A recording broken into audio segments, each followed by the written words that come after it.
پھر کہتے ہیں کہ میں اس کے بعد گھر آ گیا.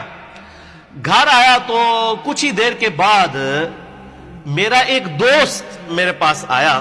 اس نے دروازہ کھٹکھٹایا اور اس نے کہا کہ جی بہت بری خبر لے کے آیا ہوں. تو سیدنا عمر فاروق رضی اللہ تعالیٰ عنہ کہتے ہیں کہ ان دنوں ہمیں جو غسان کا بادشاہ تھا عیسائی، اس کی طرف سے حملے کا ڈر تھا مدینہ شریف پہ. تو میں سمجھا شاید غسانی بادشاہ جو ہے وہ اپنی فوجوں کے ساتھ حملہ آور ہو گیا. تو میں نے کہا کہ کیا وہ غسانی بادشاہ آ گیا؟ انہوں نے کہا نہیں نہیں، نبی صلی اللہ علیہ وآلہ وسلم نے اپنی بیویوں کو طلاق دے دی ہے. تو سیدنا عمر نے کہا ستیہ ناس ہو حفصہ کا، اور اس طریقے سے وہ تو بڑے غصے ہوئے. انہوں نے اتنے سخت لفظ استعمال کیے کہ مجھے تو پہلے ہی ڈر تھا کہ یہ جس طریقے سے نبی صلی اللہ علیہ وآلہ وسلم سے ضرورت سے زیادہ نان و نفقہ ڈیمانڈ کرتی ہیں اور آپ صلی اللہ علیہ وآلہ وسلم کے ساتھ زبان والا معاملہ کرتی ہیں، تو یہ تو بڑا سخت معاملہ ہو جائے گا. تو انہوں نے کہا میں تو مطلب حفصہ ہلاک ہو گئی. سیدنا عمر فاروق رضی اللہ تعالیٰ عنہ وہاں سے نکلے اور سیدہ حفصہ کے پاس پہنچے. وہاں پہ سیدنا ابوبکر صدیق بھی کھڑے ہوئے تھے اور لوگ یعنی زارو قطار اس معاملے میں یعنی پریشان تھے، رو رہے تھے، اور کہ بھئی نبی صلی اللہ علیہ وسلم اپنی بیویوں سے الگ ہو گئے. آپ صلی اللہ علیہ وسلم اپنے گھر کی جو اوپر والی چھت ہے اس کے اوپر جا کے بیٹھ گئے.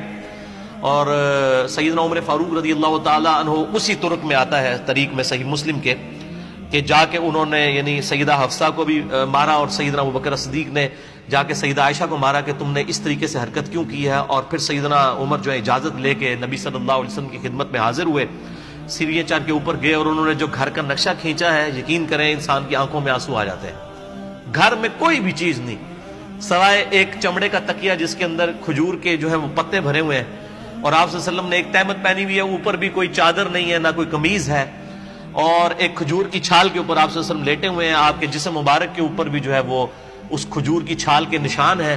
اور سیدنا عمر نے دیکھ کے رونا شروع کر دیا اور کہا یا رسول اللہ صلی اللہ علیہ وسلم، یہ دنیا کے بادشاہ جو ہیں کیسر و کسرا جو ہیں وہ اتنے بڑے مزے لوٹ رہے ہیں اور آپ اللہ کے نبی ہو کے اس حالت میں. تو سیدنا عمر سے آپ صلی اللہ علیہ وسلم نے فرمایا کہ عمر لگتا ہے کہ دنیا کی حقیقت تم پہ ابھی تک نہیں کھلی. کیا تم اس بات پر راضی نہیں ہو کہ کیسر و کسرا دنیا کے مزے لوٹیں اور ہم آخرت کی سعادت؟ بس یہ آخری حصہ ہی ہماری حدیث کی کتابوں میں لکھا جاتا ہے. یہ پوری حدیث اس طرح ہے بخاری اور مسلم کی.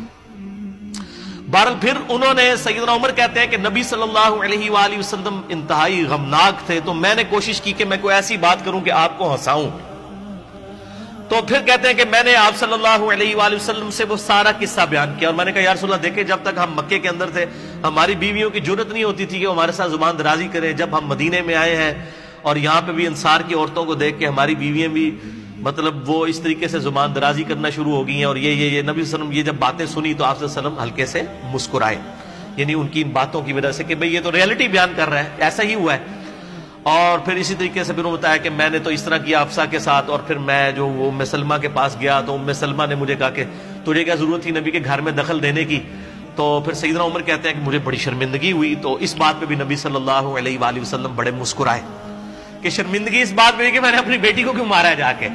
یعنی نبی صلی اللہ علیہ وسلم اس بات پہ مسکرائے کہ یعنی نبی صلی اللہ علیہ وسلم کی مبارک یعنی عزت کا اس قدر سیدنا عمر کو خیال ہے کہ انہوں نے اپنی بیٹی کو مارا. اور پھر مارنے کے بعد حالانکہ مارنا باپ اپنی بیٹی کو مار رہا تھا لیکن اس کے بعد ان کو اس چیز کا احساس ہوا کہ مجھے یہ کام نہیں کرنا چاہیے تھا.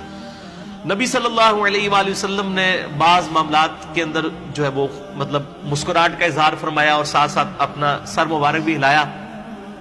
پھر یہ ساری تمہید بنا کے نبی صلی اللہ علیہ وآلہ وسلم سے سیدنا عمر نے پوچھا یا رسول اللہ صلی اللہ علیہ وآلہ وسلم کیا آپ نے اپنی بیویوں کو طلاق دے دی ہے؟ تو آپ صلی اللہ علیہ وآلہ وسلم نے فرمایا کہ میں نے طلاق نہیں دی ہے، میں نے ان سے علیحدگی اختیار کر لی ہے 1 مہینے کے لیے. اور وہ 1 مہینے تک کے لیے پھر آپ صلی اللہ علیہ وآلہ وسلم نے علیحدگی اختیار کی، حتیٰ کہ پھر سورۃ الاحزاب کی یہ آیت نمبر 28 اور 29 نازل ہوئی. سورہ التحریم کی آیات نازل ہوئیں جن کے اندر کیٹاگوریکل مینشن کر دیا گیا کہ اگر ہمارے محبوب صلی اللہ علیہ وآلہ وسلم کے ساتھ تم رہنا چاہتی ہو تو یہ بات یاد رکھو کہ اسی طریقے سے فقر کی زندگی گزارنی ہوگی اور اسی طریقے سے تم نے امت کے لیے رول ماڈل بننا ہے. ایسا نہ ہو کہ تم نبی صلی اللہ علیہ وآلہ وسلم کے ساتھ مس بیہیو کرو یہ بالکل نہیں ہونا چاہیے. اور اگر تم اس طریقے سے گزارا نہیں کرنا چاہتی ہو تو ہم اپنے نبی کو یہ اختیار دیتے ہیں کہ وہ تمہیں طلاق دے کے فارغ کر دے. اللہ تعالیٰ اپنے نبی کو تم سے بہتر بیویاں عطا فرمائے گا, تم سے زیادہ عبادت گزار ہوں گی, روزے رکھنے والیاں ہوں گی, اور ذکر کرنے والیاں ہوں گی, کنواریاں بھی ہوں گی, اور بیوہ بھی ہوں گی. اس طرح کے سارے الفاظوں میں انشاءاللہ کراس ریفرنس کے طور پہ آیات سورہ التحریم کی بھی کور کرتا ہوں.